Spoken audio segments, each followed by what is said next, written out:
tous et bienvenue à ce 5e épisode du Lab0. C'est un secret pour personne, les Olympiques sont à nos portes. Par contre, avec la dernière année, remplie d'incertitudes à cause de la pandémie, il y a eu un bon moment où on aurait pu remettre en doute l'exécution de cette compétition très prestigieuse. Par contre, plus le temps avance, plus on se rend compte que ça va avoir lieu. Avec les mesures appliquées au Japon, ils vont s'assurer, je crois, que la compétition se tienne bel et bien d'ici cet été. Donc aujourd'hui, on a comme invité Shae La Roche, une joueuse de l'équipe nationale de Water-polo qui est en préparation pour ce cycle olympique depuis un bon 5 ans maintenant, à cause de l'année délayée, mais qui fait aussi partie du circuit canadien et professionnel de Water-polo depuis plusieurs années. Son parcours est notablement marqué par sa présence dans la Ligue universitaire américaine, dans la Ligue professionnelle italienne, ainsi que ses nombreuses apparences en tant que régulière dans l'équipe nationale féminine. Shae nous a permis de l'accompagner dans son processus de développement ou de préparation par rapport aux Olympiques qui sont à venir. Et on a aussi discuté de plusieurs aspects pratiques de comment que le water-polo se développe au Canada, ainsi que sa passion, comment qu'elle est née pour le sport. L'épisode d'aujourd'hui va être en anglais parce que Shae avait plus de facilité à s'exprimer de cette manière. Par contre, je vais essayer de trouver un moyen d'intégrer des sous-titres en français pour l'épisode. Si je n'y arrive pas, je m'en excuse, mais ça va être quelque chose qui va être appliqué pour les prochaines vidéos, ça c'est sûr et certain. Et la dernière petite note serait peut-être que j'essaye de partir cette petite série sur le programme féminin et leur progression vers les Olympiques. Donc, les 2 prochains épisodes seront sur le sujet et j'espère que vous aurez du plaisir à entendre ce que ces filles incroyables ont à dire et les expériences qu'elles ont vécues à travers tout cela. Donc, c'est avec un grand plaisir et un grand honneur que je vous présente Shae La Roche.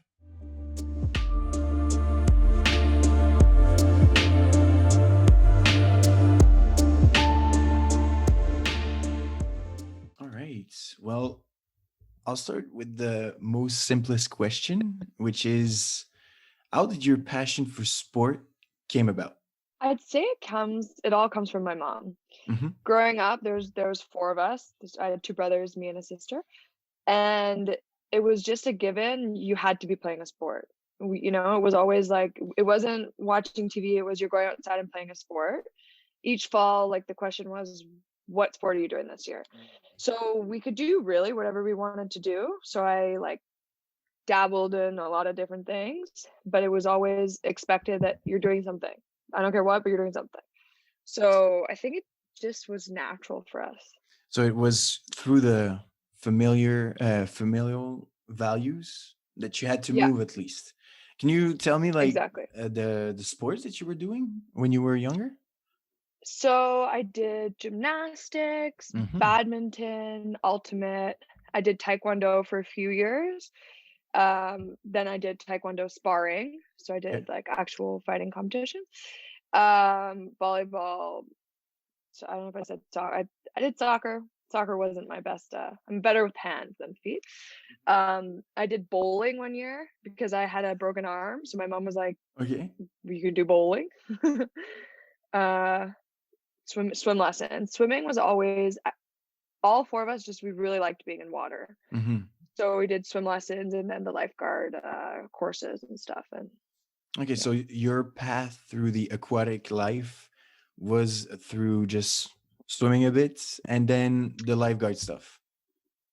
Yeah, exactly. To this day, I have never done an actual swim practice. I was never on a swim team. Okay. I liked being in the water, but the idea of swimming back and forth for a specific time, I was never into much sports that was based on time.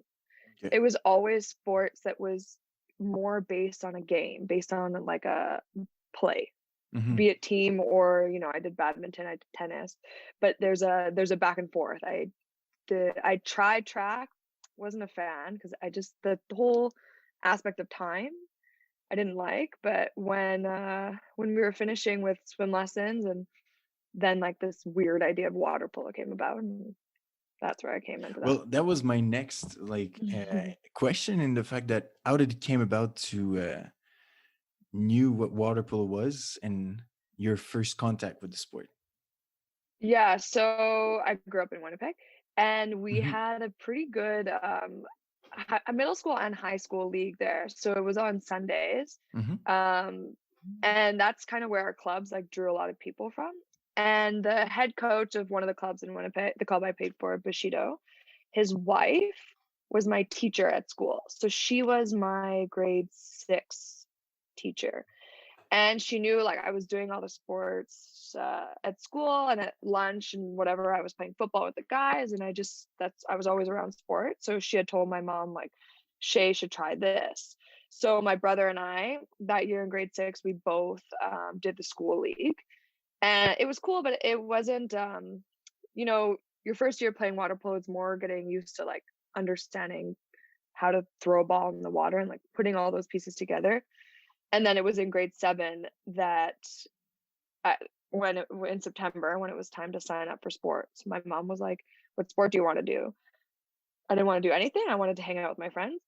And she was like, "No, you're doing a sport." So she knew I liked water polo, was good at it. So she honestly, she forced me to go at first, Okay. like the first practice. And then I got there and I was like, "Okay, this is really cool." Like I was just amazed with it. So it was her push that got me there, but then I loved it.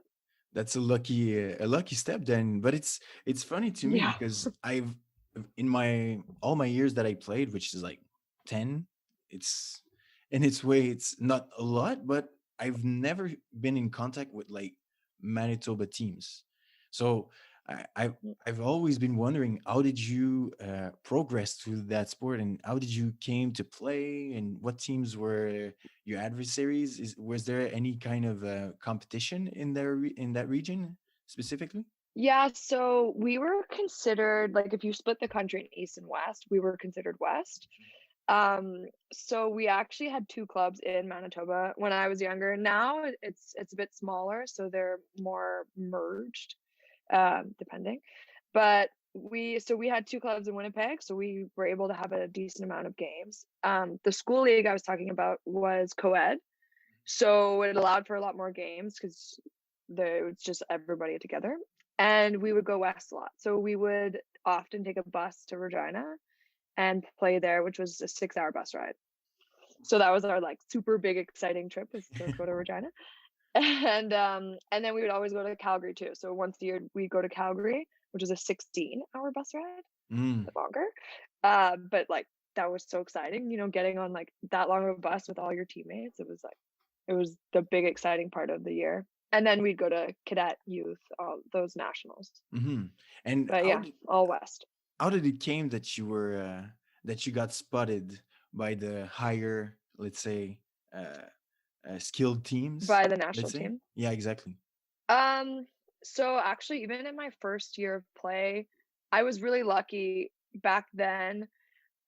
I think it might have been the only year they did it. Actually, they made national team camps and they split it east and west. Hmm. So all the eastern girls came to Montreal and did some camps, and all of us western girls, we went to BC. So we had 3 camps, and they invited a lot of people. So at first I was like, when I started water polo, it wasn't like I want to go to the Olympics, I want to be on a national team. It was just like, this is fun. Hmm. So when I got invited to that, which there was quite a few girls, like I would say close to 40 based on memory.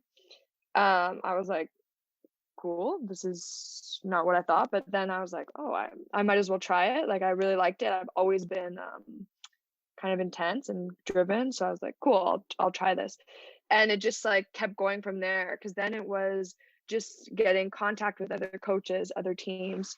At that point, it was the BC coach that was more running the camps, James Gardner. And yeah, so just those camps just like skyrocketed my like knowledge and understanding of the game. And Because that's where it took before off. that, what was like the kind of volume of training that you had in Manitoba? I'm not familiar with that region, so Hmm. I guess that you still had to have at least 6 or 7 practice to have the level to compete with the other girls, I assume, at least. Yeah, we were practicing about 6 times a week. In grade 8, I switched schools to go to the school that was right beside the pool. Mm. So it was for Winnipeg, it was across the city. It was actually maybe a 25-minute drive from my house, so it wasn't Oof. that far. But, yeah, it was considered far. But, yeah, so I switched schools to go to Grant Park, which was right beside the pool. So I'd finish school at 3:30, just go to the pool and, like, hang out, do my homework, and then, we'd have practice every day there. And we would be able to join the men's practices, so I would often, like, train with the boys also. It would either be boys first or girls first, and it would flip, so I could do that, and with the school league, we had practice in the morning. So we'd have 2 mornings a week Mm. really early. So some of the year it was about 8 times a week, 6 to 8. And for how much time did you add to this kind of, let's say, rhythm to train? That was all through high school. Okay. So from grade 8 to grade 12. And did Yeah. you move to Calgary when it was centralized at some point? No, so the men were centralized in Calgary, but the Hmm. women have always been in Montreal. Okay. So all throughout my high school, I traveled to Montreal at least 3 times a year, usually more for national team camps. That started when I was in grade 9, I would say. So then it was back and forth to here to Montreal quite often. And at what point in that particular journey that you realized that you wanted to do more than just play to the national level and go like to the next step, which is going to the national team, trying out for Worlds, Olympics, and because basically it's a all different scaling of training and travels and stuff like that. So it's a Yeah. new kind of challenge. I think it was a really gradual thing Hmm. as the steps just kept like I didn't see the steps. I didn't see the ladder of how things moved until each step kind of came. Like I didn't really know national team would be open to me and then it came. And then I didn't realize that, like I could make it beyond the youth team and go to the junior and then I could step up from there. And I didn't realize that going to the NCAA was even an option until I saw other people and then I was like, oh, I could do that. And then it was kind of just every time I realized that I could go further, I was like, well, I want to do it. And it was never really a question. It was once that door I knew could be opened, I knew I wanted to go into it. Mm. And you mentioned the NCAA league, and I feel like it's kind of an obligatory move for a lot of players in Canada to pursue school and keep playing to a high level. And how was it for you to switch to that league? Let's say, when was it, and It what school did you do? Yeah, so I went straight after high school. So Hmm. I graduated high school in 2010 and then I went the following fall to Indiana University in Indiana. Um and it's just really I think as a player, as a person, it just changes everything kind of like just getting out of your culture. While albeit that the States is not such a culture shock from Canada as, going overseas, it's different being away from your family, being out of your country, and I think it just yeah, I mean, made you kind of grow up, but the level of sport, just getting to play at such a high level, y you have so many games, you have such amazing facilities. Hmm. There's just so much more resources available to you that it's just crazy how different it is. It's just so eye-opening. And like you said, it's for me, it was never like an option that I consider because I never knew Mhm. that it was like possible in some ways. But I've always seen a lot of players from my years that went to the States and played over there. But is it that reachable for Canadian players in your opinion? Like the NCAA is that Yeah. level that we can reach if we could train a lot, let's say. Yeah, it's like getting a job.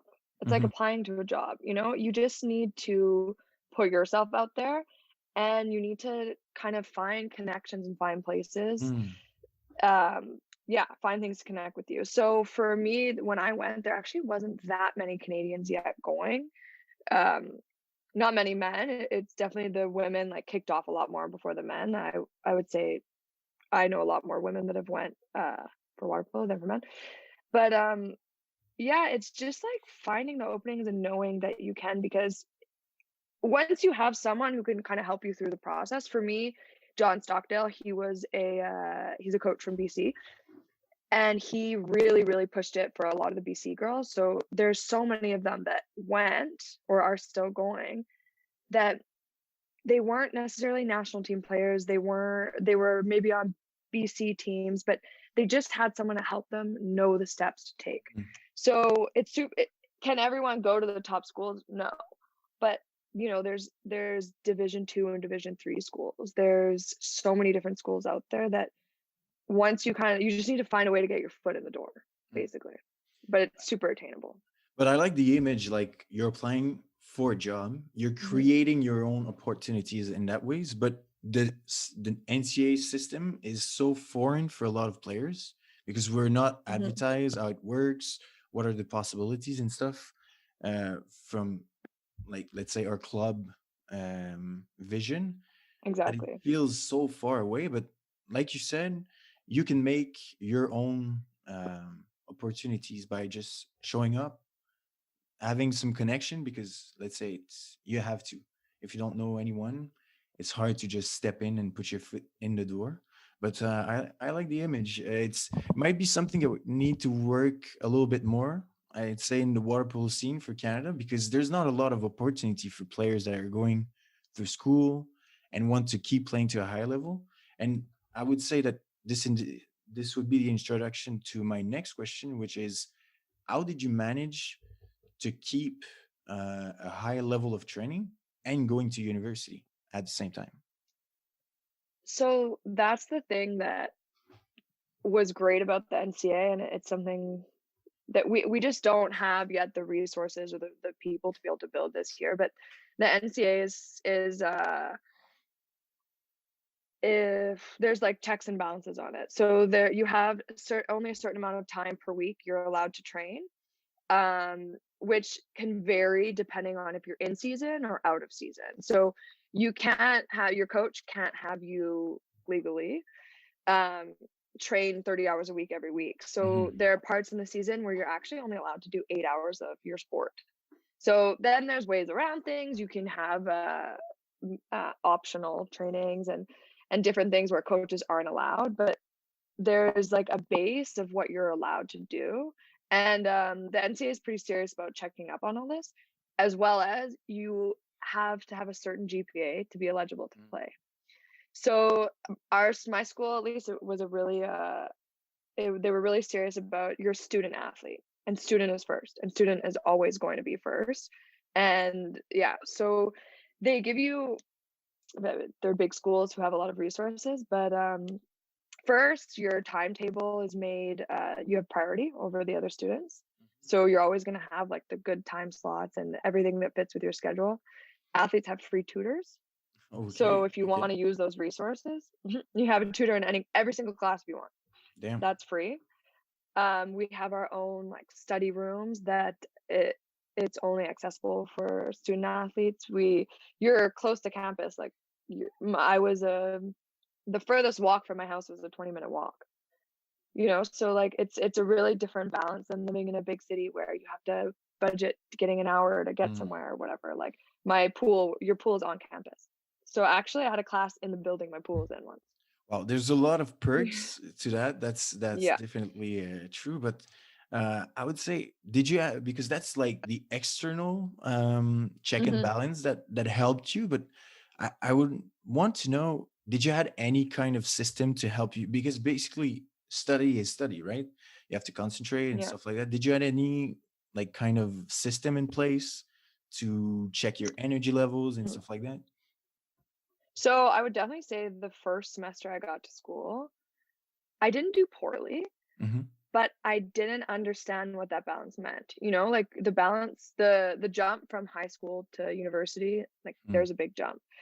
And at first you get there and you're like, wow, there's 60 people in this class. They're not going to realize if I'm not there. They don't care if you're not there, as long Mm-hmm. as you hand your work in. So at first there was definitely an adjustment of like what you can get away with and what you should let yourself get away with. So I didn't do poorly. I still had a good semester, but after that I realized, "Ooh, okay, I have a little bit more personal culpability in this than your high school teacher making sure you're in class on time."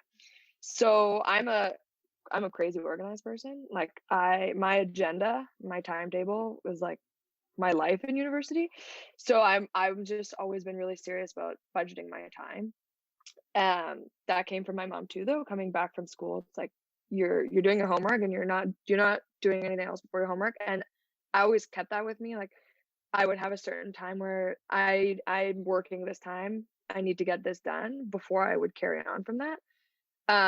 That being said, I have always balanced my like personal mental well-being and health over crazy studying. I was never that person, no matter how much I thought I needed to study, I wasn't going to stay up all night and study because I knew for me that wasn't going to be the most like high functioning way to do it. Mm. So yeah, it was just being really like serious about budgeting the time you need for school, but I still had a social life. I still did everything I wanted to do, and it's just finding, I think, those balances, but knowing your personal limits. And you have your own tiers of things that needs to be done, and like you said, you budget your time considering all those things. That's really interesting because Mhm, we all know that a lot of people have issues with procrastination. mhm, That's a big yeah, challenge. And let's just say for a lot of kids that I coach, when they had to manage school and sport, and it's not even to a high level degree, they have a lot of difficulty to just make time for the stuff that is important. So for me, just to know that you had a system, it just shows how much it's important to organize your stuff mhm, if you want it to work. yeah, But if yeah. we dig a little bit deeper onto your academic path, what was the programs that you studied when you were at Indiana? So I did a back with a double major in Mhm. French and psychology. Psychology first. You learned French Yeah, so I came away with in the that. States. Yeah. Bit That's pretty ironic. funny. Yeah, it is. Yeah. Yeah, I knew I wanted to do psychology. Hmm. And then I was like, well, I knew I was going to Montreal afterwards. So I'm like, it would make sense if I Mm. might as well take some French courses. Anyways, you have with the back I did, you have to have a couple courses of any language. So I'm like, French makes sense. Then I was like, well, at this point, I might as well just have a double major. So I decided to do, instead of having your fun courses you do of random things, I just did them in French. Mm. That's interesting. And now that you're Mhm, in Canada, you're still continuing through the psychology path? mhm. So I completed a graduate diploma at Concordia University Hmm. in youth work. Um, so I can work with that now. Now I'm kind of in my deciding my future. I applied um, to master's programs for next year, so I'm deciding what I'm doing with that still. Right. So If I continue school or if I work. it's a in progress project on that part. And Exactly. if I would just be more elusive in my question, is there any like um because there's a lot of mentalities in psychology, like different Mm. thinkers that did research and found different things. Is there any specific um I would say mentality that applies to your own practice in that particular field? Oof. Um, well, that's a complicated question. Or that you just prefer, not only like apply, but that comes to your mind and you're like, yeah, that I can refer to that with more ease. Um, because my recent schooling with youth work, Hmm. it was a lot on protective factors and risk factors and kind of the balance between those. So I find myself often looking at situations or people, or whatever, and kind of balancing like the risks and the protective and just resiliency basically, and just understanding or trying to understand how resiliency occurs and how, you know, someone who has like certain things happening in their lives and someone else who has a very similar life but just with small changes, how they can take such different paths and how just everything can accumulate together to form resiliency. I find that very interesting. Yes, I had a course on that, not exactly that particular topic, but it's resilience is an hard variable, let's say, to measure. It is pretty hard to, and exactly. But it's still interesting to see how people can overcome so immense challenge, and they do it like on autopilot at some points because they are so accustomed to like shock and stuff like that. In the particular course that I had taken, we were talking about the refugees from Syria and all this like the path that they had to take just to move from country to country, and it's just like mind-boggling to see how humans can achieve so much. And exactly.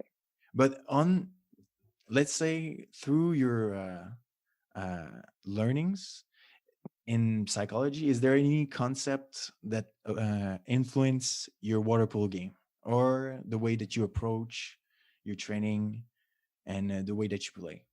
I wouldn't say intentionally, but I mean, any concept just dealing with focus and with dealing with how to split your focus and how to kind of take in the stimuli that take in and read and the stimuli that are going to affect what you're dealing with in that moment, I think is such an important thing for a high level athlete. I think we're having so much information and stimuli from different areas, and that's how I think you succeed in sports, or you can extend that to life, to anything, but it's like deciding which path you're taking and what to take in and what to leave behind and how to grow from that. That's interesting. I know I'm pushing it a little bit, but would you have a practical example from that kind of perspective? Let's say for water polo in general. I think any sport, you're dealing with kind of overcoming a lot of physical limits, right? Like to be well, whatever, any type of sport you're doing, but to be a high level athlete, you're pushing your physical limits all the time, and your focus can easily be on like, I'm tired, my legs are hurt, I'm tired, like I just got hit in the face. I'm gonna focus on we just got scored on. I'm gonna focus on I just missed this shot. But like switching your mentality and focusing on the next step, or focusing on I missed this shot, but now I'm gonna adapt and do this differently. So it's like learning how to adapt from your mistakes, your successes, your what other people are doing to you, things you can't control. So learning to, I would say adapt and pick your focus to the things you need to move on and succeed. It resembles a lot the concept of short-term memory. Like you feel like you know that if you're, let's say, hanging on to the goal that just has been scored on you, you're gonna play 10% lower than usual if you keep thinking about it. But if you're able to just forget about it, you're gonna concentrate on what's the next action to take. That's interesting. And now that we're back on the topic, it's no secret the Olympics are coming. You have 3 months now to prepare still, and it's no secret that the last year was a mess in a lot of points. How? Because basically an Olympic cycle is 4 years from Olympics to Olympics. Typically. How do you go through this kind of process from the start to the Olympics that are coming near us? I think that's another time to kind of choose your focus points. And the beginning of an Olympic cycle, you're you're not thinking about the Olympics yet. You're thinking about all of our steps to that. So I kind of, well, the national team program, you take your cycle year by year. So we have world championships every year we have super finals. That's kind of the first step. And then we have world championships through the cycle. And then we have, so your first few years are just building your process, building your team, and getting comfortable with each other in the game. And Olympics is such a far away thing at that point. Then your third year, then we have Pan Am Games, which is our big qualifier, which is where we qualified. And that's, when Olympics start becoming something more real, something more attainable, something that's going to happen. So then the fourth year of the cycle, it becomes so much based only on the Olympics, even though you still have the tournaments during the year. You still have super final, which is a big tournament which happens every year. You still have all these things building up to it, but it's funny how it goes from such a long term, such a distant thing in the future to like, oh, it's here. Obviously the cycle was different, but. And just to put in context, super finals are like a world league of countries. Exactly. Sorry, it's called World League Super Final. So that's every single year. That's the one that's set every year of the big event. And then our world championships every 2 years. Exactly. And I would say, and that's my opinion, but World is kind of the Olympics, but on the short term cycle, because you have the best team over there each time. So the level of competition is just as good, let's say. Exactly. And one thing that is particular for our sport, and I'm sure it's a lot like that for other amateur sport, is that you don't play with your team that's going to compete to the Olympics for your whole cycle. You do play for a club, which is I think was a professional club in Italy last year. Yeah. So how do you manage playing with so much different players and keep the cohesion alive for your team and Team Canada? So that's a big question, because that actually is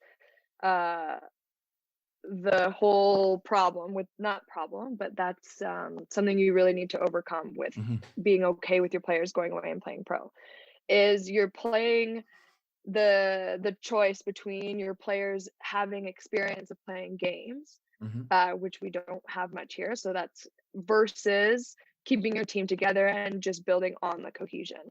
So we're kind of, at that point, we're choosing augmenting our skills, our kind of personal skills, instead of the team cohesion aspect, which is a bit difficult when we come back together, because you always have that time to find about working together again. But everyone has had so much time to like work on themselves that when we come back together, we kind of just like learn like, oh, this person they do this move now. So one, you can use it as, that's really cool move, I'm going to try it myself. Or two, you learn how to work with them again. And we definitely have that time period, but we always come together long enough before a big tournament that you have enough time to work out the kinks. And everyone is so happy and so just from having so much experience during the year playing those games, that it creates such a better atmosphere that I think that like really outweighs kind of being stuck together all the time. That is an important point, because moral is a big aspect of how you will perform. And if you have a team of people that just don't like being there, you won't have the result that you're wishing for.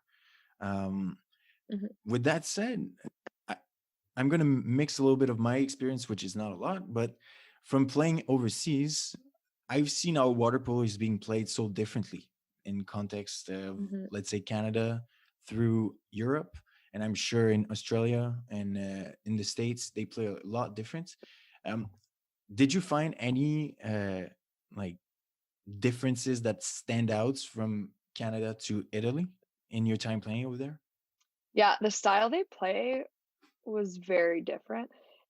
You can look at our women's national teams and just see their difference. like they play a lot of a gapping 3-drop, and we've like traditionally been a bit more like like solid kind of blockers.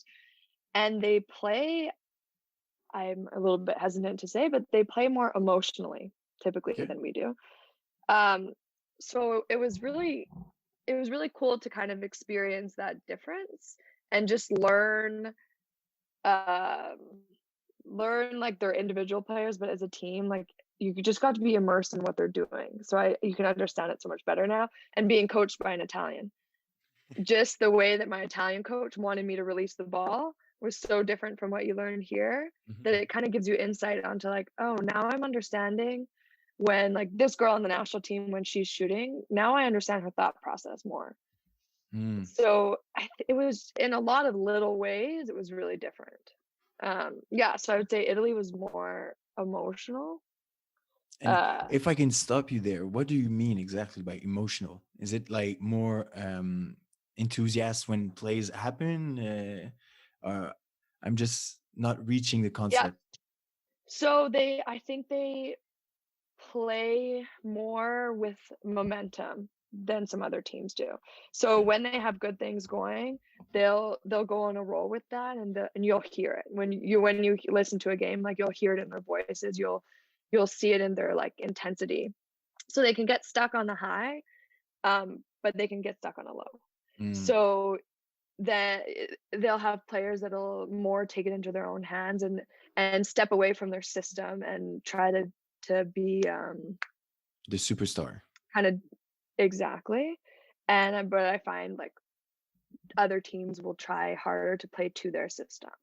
Mm. That's the like emotion I felt in those games. Okay, that's So it can be interesting. really to their advantage, but it could not.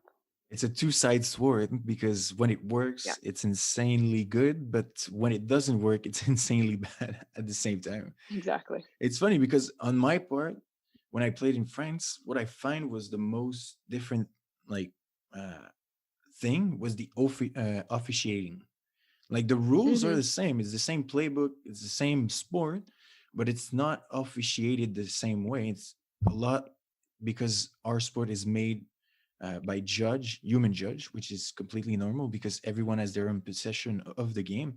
But there's evident difference in how it's being like, um, Mm-hmm.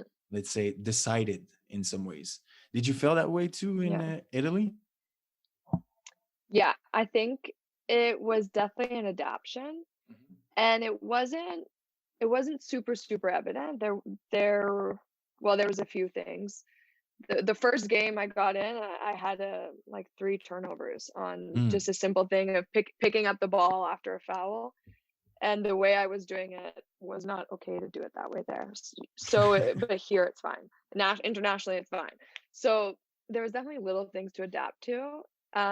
But I've learned that from playing different places, even playing in different tournaments with the national team. Mm-hmm. There's always like a different vibe to the reffing.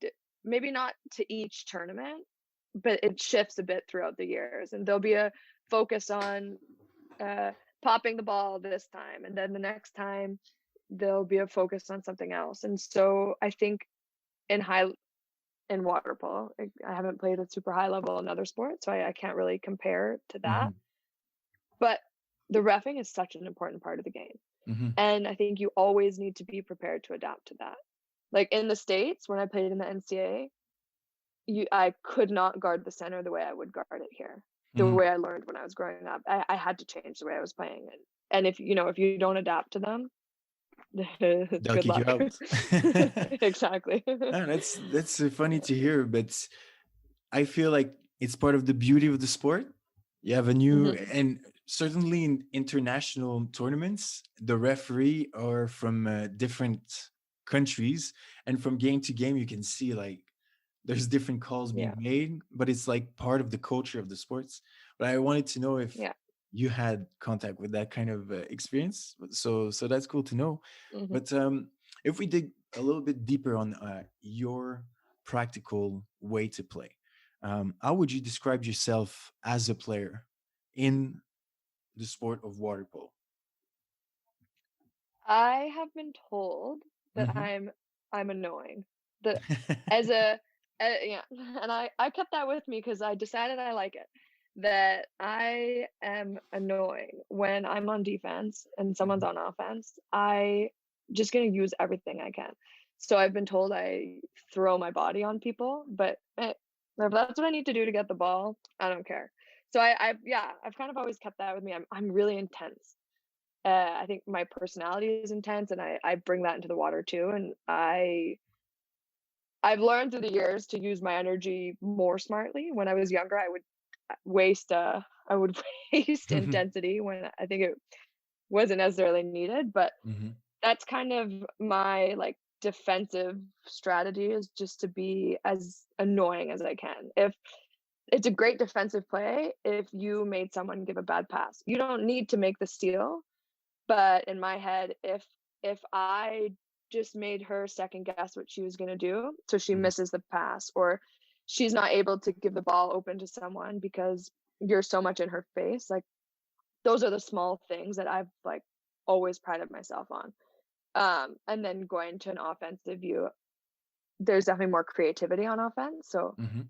it it's a, it's completely different, but just like learning to like be cohesive with your teammates, be creative, but still be within your system. Mm. And I think that's I think my two like differing views. Yeah, that's I can personally say for the practice that we had together, you are annoying as a player. But that's a good thing. I feel like there's not Yeah. enough players that use this kind of aspect of the game, which is underwater, and just make Mhm. everything to contest a pass or just a drive, make your life as hard as possible on offense, and then when you're going back to defense, you don't have the energy to follow up, which is, I Mhm. feel, an important part of the game. So it's funny to hear you say Yeah. it, at least for being on the Yeah. other side. And My is there secret tactic. exactly, and is there a profile player, like, I don't mean anyone specifically, but the kind of player that you don't want to face it when you're playing against another team? Someone like me. and and that's kind of how I grew into realizing I like being that annoying little fly that Mhm, you want to get off your back, because when someone's like that to me, I hate it. I mhm, hate it when you don't have like the space and the time to think about your decisions. Like when someone is impeding that, mm. that's when I struggle the most on offense. So, I mean, ideally I would like to be bigger than I am now. So I like I like even less when I have someone on me who's really annoying and also really a lot stronger than me. But yeah, Well, it's yeah. that's interesting to know. It's like the proverb to say, "Don't do to others what you don't want them to do to yourself." But in that context, it's the other side around.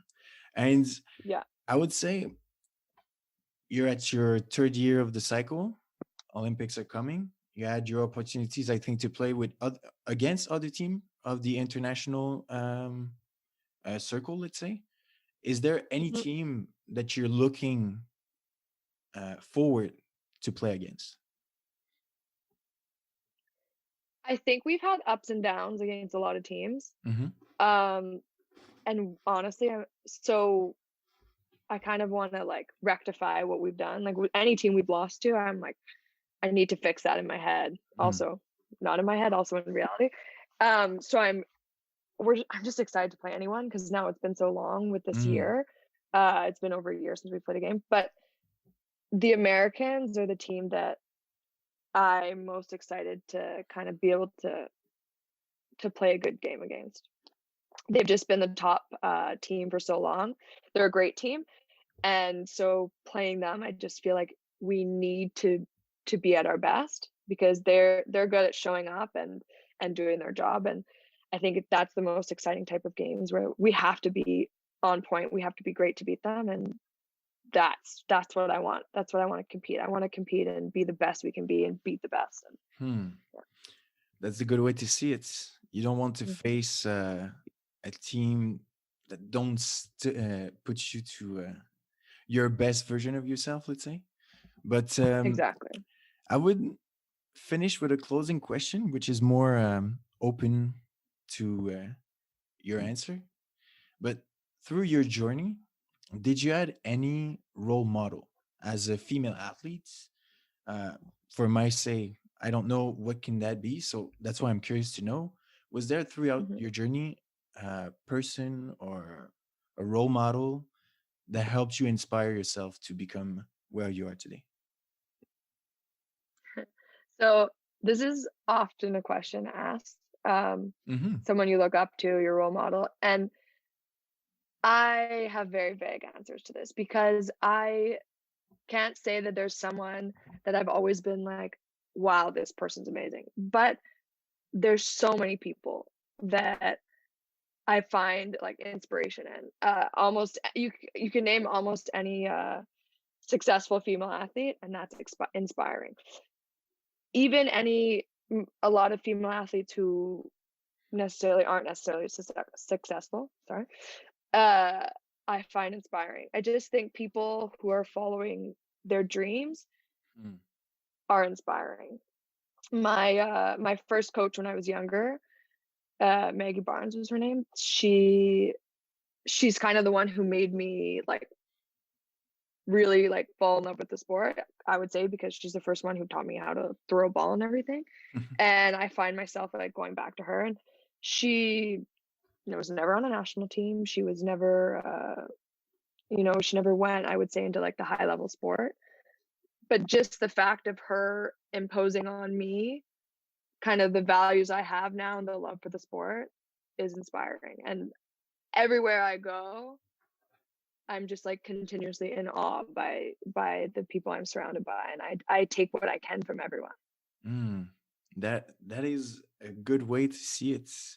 And I had a question pop in my mind, so I was lying. This will be the closing question, but if you had anything to say to yourself when you started playing, like the first practice you went in the water, and you had the occasion to have a discussion with that version of yourself, would there be anything that you would tell her for what's coming?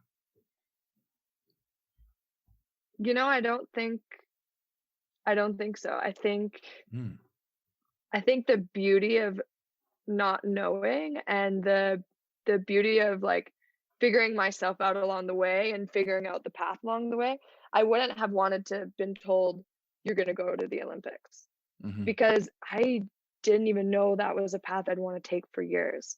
I think the my continuous curiosity and just like the way my path unraveled was made better by not having expectations when I was younger. Mm. So the silence would be the answer. I think so. I mean, you'd always like to tell yourself like it's gonna work out good, you got this, which you could always use, but I wouldn't have wanted to know back then where I am now, because I think everything I've done is just fallen into place not necessarily the way I would have thought it would, Hmm. but I'm happy the way it turned out. Well, that's an excellent question in my mind. Mhm. Answer, sorry. But I thank you, Shae, for the time that you gave me today. It was an inspiring conversation. And honestly, I wish for you and all the girls good luck for the foreseeable future and your path to the Olympics. Thank you. Thanks for having me.